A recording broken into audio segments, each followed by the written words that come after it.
আমরা তাকে রাজনৈতিক ব্যক্তিত্ব হিসেবে অত্যন্ত পছন্দ করি, কিন্তু তিনি যে বক্তব্য উপস্থাপন করেছেন সেই বক্তব্যের মধ্যে আমরা বাংলাদেশ পন্থার কোনো কিছু খুঁজে পাই নাই।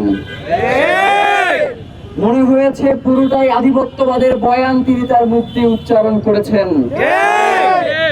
যখন পশ্চিমবঙ্গের সাবেক মুখ্যমন্ত্রী এত গুরুত্বপূর্ণ একটা বয়ান তিনি উপস্থাপন করেছেন, সেই বয়ানকে আমলে না নিয়ে তিনি বলে দিলেন যে হারা কোনো প্রার্থীর বক্তব্যকে আমরা আমলে নিচ্ছি না।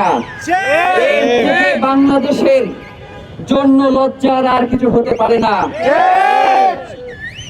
আপনারা জানেন, ইতিপূর্বে ভারতের গোয়েন্দা সংস্থাগুলো বিভিন্ন দেশে তাদের অপারেশন কর্মকাণ্ড পরিচালনার মধ্য দিয়ে বিভিন্ন মানুষকে হত্যা করেছে। কানাডায় তারা শিখ নেতাকে হত্যা করেছে।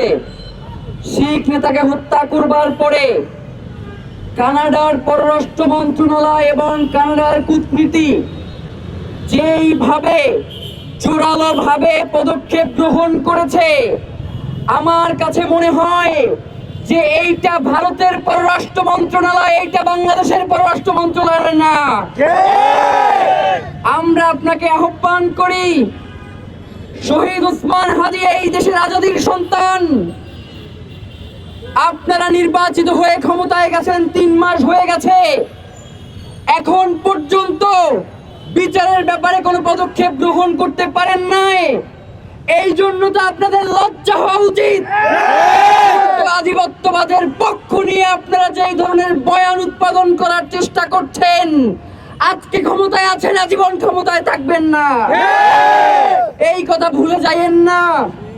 আমরা আপনাদেরকে অনুরোধ জানাই, অনেকেই এখানে আছেন, অনেক মিডিয়া হাউসের ভাইয়েরা আছেন, আমাদেরকে টকশোতে বিভিন্ন বক্তারা প্রশ্ন করে যে আমরা নাকি উগ্র, আমরা নাকি তাদের মতো সুন্দর করে রবীন্দ্রসঙ্গীতের ভাষায় কথা বলতে পারি না।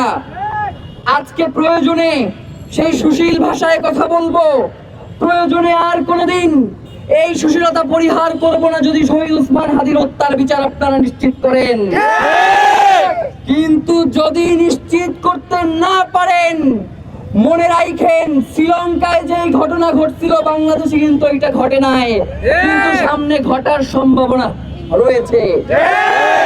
আমরা আপনাদেরকে জানাই, যখন আমরা বিচারের দাবি নিয়ে আসি, রাস্তায় দাঁড়াই, তখন তাদের সুনির্দিষ্ট কিছু বয়ান থাকে। শহীদ ওসমান হাদীর সঙ্গে এই খুনিদের কারা পরিচয় করিয়ে দিল। ওরা সবাই নিজেদের মতো মনে করে, ওরা মনে করে ওদের নেতাদের কাছে যাইতে হইলে যেই রকমের লবিং লাগে, শহীদ ওসমান হাদীর কাছে পৌঁছাইতে হইলেও মনে হয় এই ধরনের লবিং মেনটেন করা লাগতো। কিন্তু শহীদ ওসমান হাদী তো রাজনীতির এই চিরাচরিত নিয়ম ভাঙার জন্যই তিনি রাজনীতি শুরু করেছে।